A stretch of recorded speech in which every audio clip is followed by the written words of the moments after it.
नमस्कार मित्रों। आप सबका मेरी सरल ज्योतिष यूट्यूब पे फिर से स्वागत है। और आज हम एक बहुत ही सीरियस टॉपिक लेकर के आपके सामने आए हैं। ये टॉपिक कोई आसान टॉपिक नहीं है। आज का हमारा टॉपिक है त्रिशडाय के स्वामी। त्रिशडाय के स्वामी। त्रिशडाय किसे कहते हैं?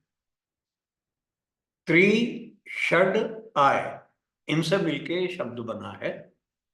त्रि का मतलब तीसरा, षड का मतलब छठा, और त्रि षड आय, आय का मतलब लाभ, गेन, वो 11वां भाव। तो 3, 6, 11। अब ये लघु पराशरी में बहुत ही अच्छी तरह से विवरण दिया है, और बहुत सी कॉम्प्लिकेशन आती है इसके एप्लीकेशन में। बहुत से रूट्स निकलते हैं, जड़ें बहुत दूर हैं इसकी। तो लघु पराशरी ने एक तो ये लिखा है, दूसरे ही श्लोक में है कि ये जो हम सिद्धांत यहां पर दे रहे हैं, ये आपको बृहत पराशर से थोड़े अलग दिखाई देंगे, परंतु वो भी ठीक है और हमारे सिद्धांत भी ठीक है। दूसरी बात उन्होंने कही है कि लघु पराशरी ये विंशोत्तरी दशा पर काम करती है। यहां से हम मतलब निकालते हैं कि ये जो त्रिशडाय के या लघु पराशरी के नियम है, जिससे हम ये आज वार्ता कर रहे हैं, जिसके ऊपर, वो दशा में ज्यादा फल देते हैं। पर हमने अनुभव में देखा है कि वो फलित में भी फल देते हैं। अब हम आते हैं मेन पॉइंट पर। लघु पराशरी ने लिखा है कि त्रिशडाय के स्वामी हमेशा अशुभ होते हैं। कोई इफेक्ट बट नहीं लगाया। त्रिशडाय के स्वामी अशुभ होते हैं, वो शुभ फल नहीं देते। और जबकि केंद्र के त्रिकोण स्वामी, सॉरी, त्रिकोण के स्वामी हमेशा शुभ होते हैं। और केंद्र के स्वामी, केंद्र अधिपति दोष, ये हम एक वीडियो पहले कर चुके हैं कि कब वो अच्छा होता है, कब खराब होता है। अब बहुत सी दफे क्या होगा, कई दफे, कि त्रिशडाय का स्वामी त्रिकोण का भी स्वामी है, तो क्या करेंगे? ये एक पहली घुंडी है, इस पे भी वार्ता होगी। लंबा सब्जेक्ट है ये, इस पे भी वार्ता होगी। तो यहां पर हमें दोनों के फल मिलेंगे। अभी मैं इतना ही कहना चाहता हूं।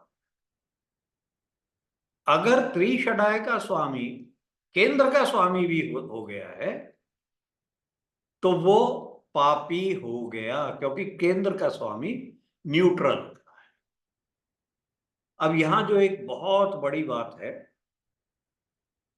कि त्रिशडाय के स्वामी लिए गए हैं, ना के जो ग्रह त्रिशडाय में विराजमान हो, उन पे ये नियम लागू नहीं होता है। लघु पराशरी ने वो कहीं नहीं बोला है। उन्होंने सीधा सीधा कहा है त्रिशडाय के स्वामी अशुभ होते हैं। भाई, लाभ का घर है, तो ग्रह अगर वहां पर बैठा है तो लाभ ही देगा ना। तो एक तो ये बड़ी बात है। अब ये त्रिशडाय के स्वामी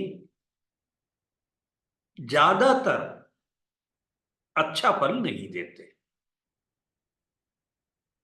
अगर कोई शुभता नहीं आ रही है तो वो फल नहीं देते। अब इसके ऊपर एक जो विश्लेषण करके आया इन्हीं चीजों से, कि यदि त्रिषडाय के स्वामी उपचय भाव में विराजमान हो, उपचय भाव में बैठे हों, तो वो ये अपना बुरा फल नहीं देते हैं। इसको मैं थोड़ा कम करूंगा। बुरा फल नहीं देते हैं ये कहा है, परंतु त्रिषडाय के जो तीनों भाव हैं वो आपसे मेहनत कराते हैं। तीसरा भाव पुरुषार्थ पराक्रम का है। छठा आपका साधना बोलता हूं मैं तो इसको, कंपटीशंस का है। साधना कि मैंने साधना कर ली भाई, इससे लड़ूंगा मैं। 11वां भाव लोभ का है। तो ये तीनों भाव है। ये लोभ में आदमी आता है तो भी वो ज्यादा मेहनत करता है, बुरी तरह से भागता रहता है। 3, 6, 11 के स्वामी अगर उपचय भाव में होते हैं तो वो सफलता दे देते हैं अपनी दशा में। अब देखिए दशा है ये, लघु पराशरी में दशा पे बात की है। तो मेहनत करा करके वो अपना फल देते हैं। उसके लिए और कंडीशन है आगे कि त्रिषडाय का स्वामी यदि उपचय भाव में है तो कोई ग्रह उसके साथ या कोई दृष्टि उसके ऊपर नहीं होनी चाहिए। वो तो बेस्ट है, तब वो अपना अच्छा फल दे देगा। दूसरा इससे नेक्स्ट है कि उसका संबंध केवल शुभ ग्रहों के साथ, नैसर्गिक शुभ ग्रह। अब नैसर्गिक में मान लो बृहस्पति आता है और बृहस्पति भाई त्रिषडाय का ही स्वामी बन गया, तो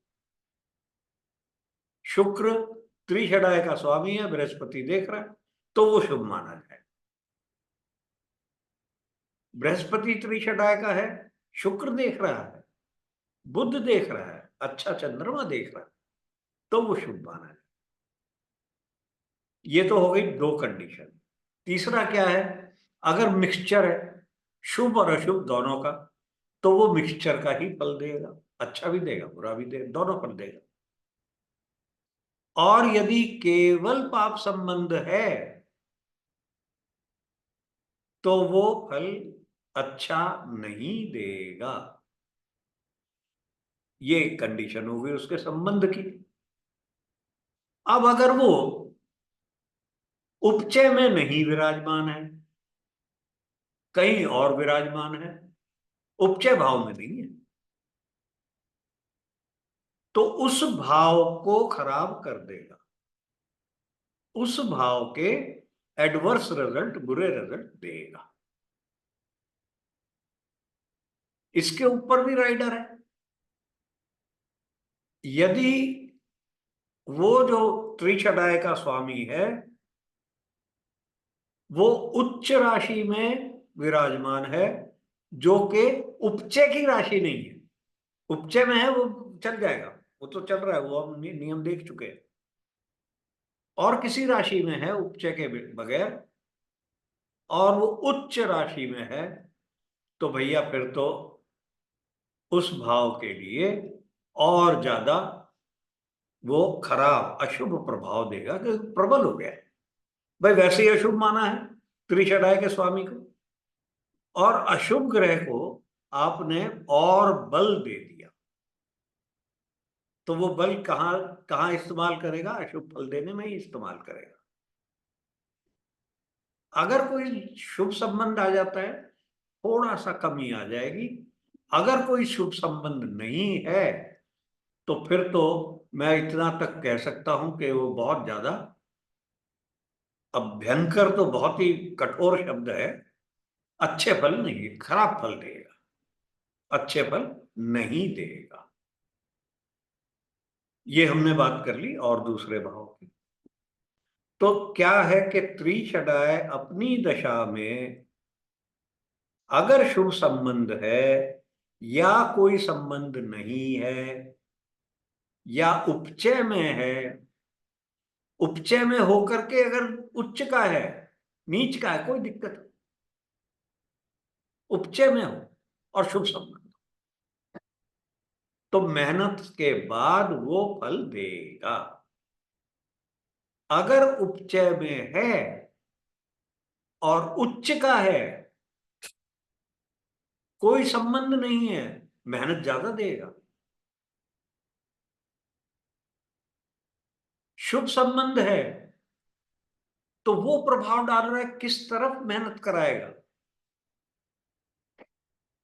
वो शुभ ग्रह कहां को ले जा रहा है, क्या क्या करा रहा है उससे, वो शुभ ग्रह उसको कह रहा है ना भाई ये कर। तो इस तरह से इसके अलग अलग वेरिएशन, मैंने कहा कि ये बहुत बड़ा टॉपिक है। लघु पराशरी पे आप 1000 पन्ने लिख लो तो भी कम है, कहीं ना कहीं से लिंक इधर उधर मिलती है। और लोग बाग कितनी ज्यादा लघु पराशरी की ट्रांसलेशन मिल रही है, सब अवेलेबल है। और 50-50-100 पन्ने की 48-47 श्लोक है, एक एक पन्ने में एक श्लोक बात करके वो बिकती है। और सब सोचते हैं कि भैया लघु पराशरी पढ़ ली हमने, पढ़ ली। लघु पराशरी को समझना है, वो पूरी ज्योतिष समझने के बराबर है। खैर, अब हम आपसे कुछ चार्ट में इन चीजों को देखेंगे। ले जी, पहला चार्ट, ये आपका पुराना वही जाना पहचाना इंदिरा गांधी जी का चार्ट है। अच्छा है इसलिए लिया है मैंने। अब यहां देखिए त्रिशटाय के स्वामी कौन कौन है। बुध है,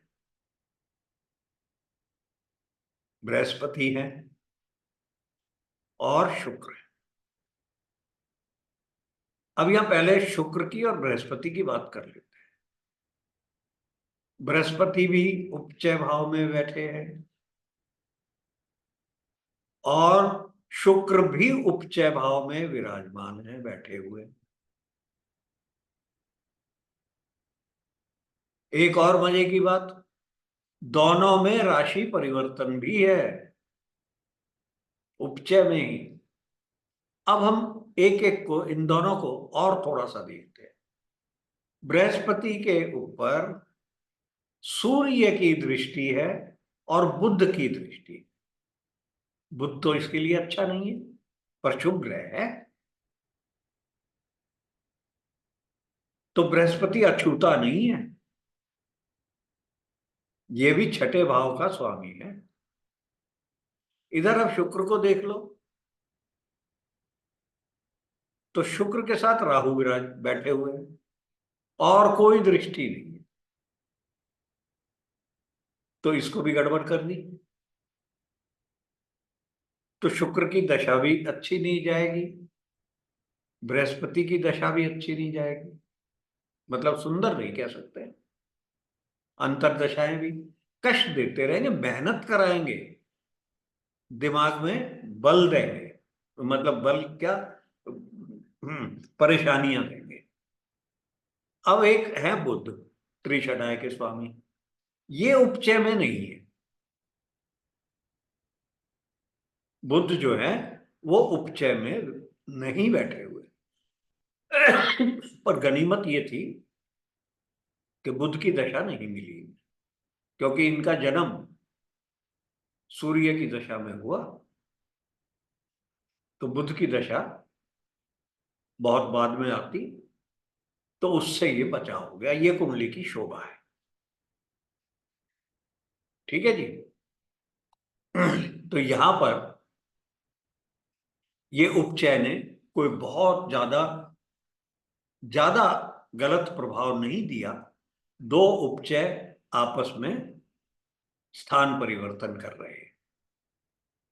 ठीक है, अब दूसरी कुंडली लेते हैं।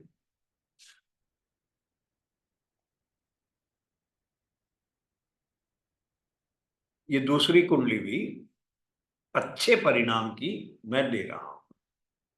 यहां पर एक तो बृहस्पति त्रिशडाय के स्वामी, तीसरे और छठे के कहां बैठे हैं?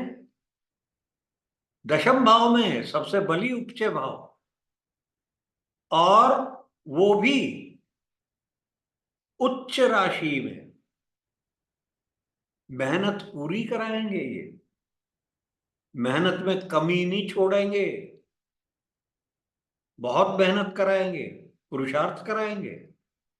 अब इनका जन्म देख लो, राहु की दशा में हुआ, थोड़ी सी बाकी थी।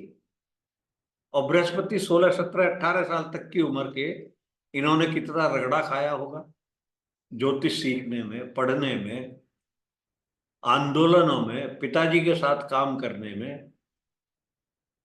सक्सेस वहीं से आई है, सीखना वहीं से आया है, बृहस्पति की दशा ने। बिल्कुल जिसको कहते हैं ना, एड़िया घिसवा देता है। त्रिशडाय का स्वामी उच्च का है। अब मजे की बात क्या है? बृहस्पति पे किसी की दृष्टि नहीं है, ये इसकी सुंदरता है। अब जो तीसरा जो ग्रह है जो उपचय त्रिशडाय का स्वामी है, वो है सूर्य। सूर्य में भी है तो केतु के साथ हो, शनि दृष्ट कर रहे हैं। शनि योग कारक है पर है पाप ग्रह। इस कुंडली इसके लिए हम कहेंगे भाई शनि की दृष्टि शुभ की दृष्टि नहीं है। अगर वो लग्नेश होते तो मैं शुभ मांग लेता। और बुध की जो उच्च राशि में बैठे हैं, उन्होंने इनका साथ दिया हुआ है सूर्य का, पर ये उपचय में नहीं है। तो सूर्य की दशा में इनको कष्ट होगा, और हुआ। सूर्य की दशा में इनको कष्ट हुआ। अब आ जाओ आगे और कुंडलियों में, जहां पर थोड़ा सा गलत रिजल्ट आते हैं। अब यहां देखिए, सूर्य एक त्रिशडाय के स्वामी है, बाकी के मंगल दो त्रिशडाय के स्वामी। अब इस कुंडली की ब्यूटी क्या है कि ये मंगल और सूर्य दोनों उपचय भाव में बैठे हुए।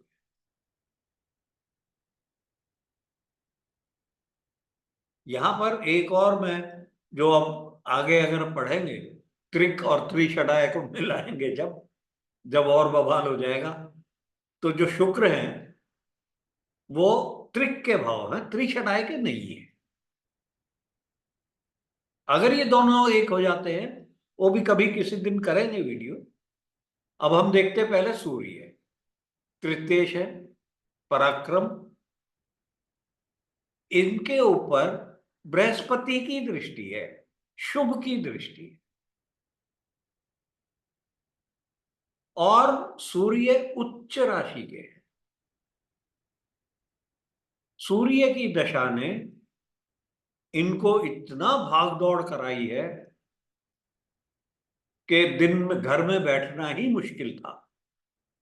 बहुत भाग दौड़, 1989 से 1995 तक एक्सीडेंट भी, भाग दौड़, जगह दिन और रात काम कराया, पर फल भी दिया। 95 तक अपना फल दे दिया। और जो मंगल हैं, ये भी दो त्रिशडाय के स्वामी हैं। अब यहां पर क्या अच्छी बात है, वो सबसे बली उपचय भाव में बैठे हुए, दो शुभ ग्रह के साथ है, और शनि से दृष्टि, ये एक अशुभ दृष्टि है। पर मंगल और शनि आदमी को चैन से, आराम से अब यह काम ही कराता है। शनि और मंगल परस्पर संबंध बना लें, वो भाई साहब काम में ही लगा रहता है, खाली नहीं बैठ पाता। तो यहां पर आपने देखा, मंगल ने अशुभ प्रभाव नहीं दिया, सिर्फ ये किया क्योंकि मंगल द्वादश के साथ भी है। सिर्फ मंगल ने ये किया कि इन्होंने कहा अब रिटायरमेंट टाइम आ गया, अब मैं अपना काम, अपना ये बंद करता हूं। मंगल की दशा इनकी 60 साल की उम्र में आई थी। तो तब से खाली नहीं बैठे, काम कर रहे हैं, परंतु प्रोफेशनल काम जो था वो खत्म कर दिया। अब एक और कुंडली में लेता हूं। अब ये आपको असली स्वरूप अब देखने को मिलेगा। यहां पर देखिए, शनि पहले उपचय के स्वामी हैं, त्रिचटाय के। ये शनि उपचय में नहीं है, 12वें भाव में बैठे हैं, और वो भी उच्च राशि में, और उच्च के सूर्य से दृष्ट हैं।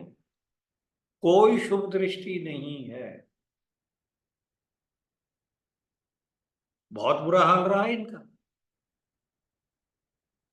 जहां बैठते हैं, हमने बताया त्रिशटाय के स्वामी जहां बैठते हैं, वहां उस भाव को चौपट कर। और जबकि ये उच्च के, इतने लॉसेस इन्होंने दिए। ये ट्रांसपोर्टर थे, पार्टनरशिप में मिलके बैंक लोन वगैरह कर करा के इन्होंने 5-7 ट्रक भी इकट्ठे कर लिए थे, और वो ट्रक ट्रांसपोर्ट में चलते थे। पार्टनर्स ने धोखा दिया, बिल्कुल कंगाल हो गए जिसको कहते हैं। बिल्कुल, बस एक मकान बचा था जिसमें रह रहे थे, बाकी सब। इतनी बीमारियां इनको मिल गई, आप अंदाजा नहीं लगा सकते। दुनिया में आप बीमारी का नाम लो, और वो इनके पास थी। ये शुरू हुई थी शनि से। शनि से पहले भी शुरू हो गई थी। उसके बाद दूसरे जो त्रिशटाय के स्वामी हैं वो मंगल है। अब मंगल भी उपचय में नहीं है। ये भाई साहब भी बुध के साथ है। बुध को कहने को थोड़ा सा शुभ मान लो, परंतु जब बुध किसी पाप ग्रह के साथ होते हैं तब उनको अशुभ मानते हैं। यहां मैं छूट क्यों दे रहा हूं इसको थोड़ा शुभ मानने की, क्योंकि मंगल लग्नेश है। अब और बात क्या है, इस मंगल के एक तरफ सूर्य है जो प्रभावित कर रहे हैं कर्तरी से, दूसरी तरफ केतु है, वो भी प्रभावित कर रहे हैं, और बुध अष्टमेश है, और केतु अष्टम भाव से इनको प्रभावित कर रहे हैं। तो ये मंगल ने भी कोई त्रिशटाय के स्वामी हैं, चौपट ही किया। अब जन्म कब हुआ था ये देख लो भाई। पहले चंद्रमा की दशा में जन्म हुआ,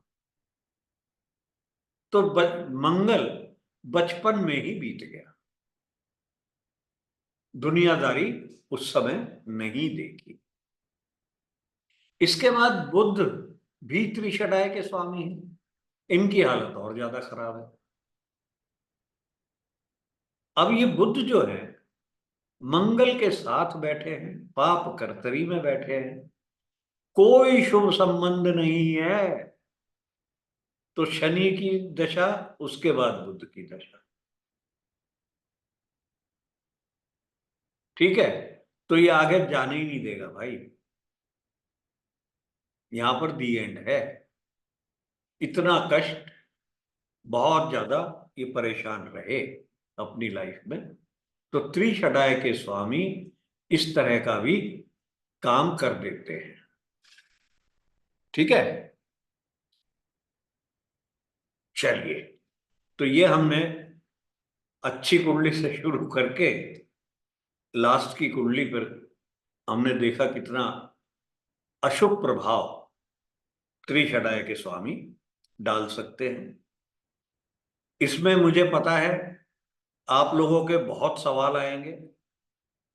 मैंने फिर कहा है कि लघु पराशरी पे आप 1000 पन्ने भी लिख दो, जब आपके उनके रूल्स को मिलाना शुरू करोगे, जैसे मैंने कहा त्रिशदाय के साथ त्रिक, त्रिशदाय के साथ केंद्र त्रिकोण, त्रिशदाय के साथ न्यूट्रल, फिर उनकी प्लेसमेंट,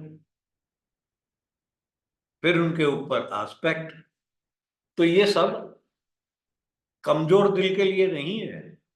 इनको बहुत गहराई तक जाकर के देखना पड़ेगा। खैर, हो सकता है कि ऐसे सवाल भी आए जिनका मैं शायद जवाब ना दे पाऊं, कोशिश करता हूं, परंतु बहुत से सवाल टॉपिक से अलग होते हैं। और अब इस पे आएंगे, कंबस्ट हो तो क्या होगा, रेट्रोग्रेड होगा तो क्या होगा, ग्रह युद्ध में होगा तो क्या होगा। भैया ये सारी चीजें हैं, बारी बारी से देखेंगे। ठीक है जी। तो आज के लिए इतना ही भैया, फिर मिलेंगे। धन्यवाद, थैंक यू।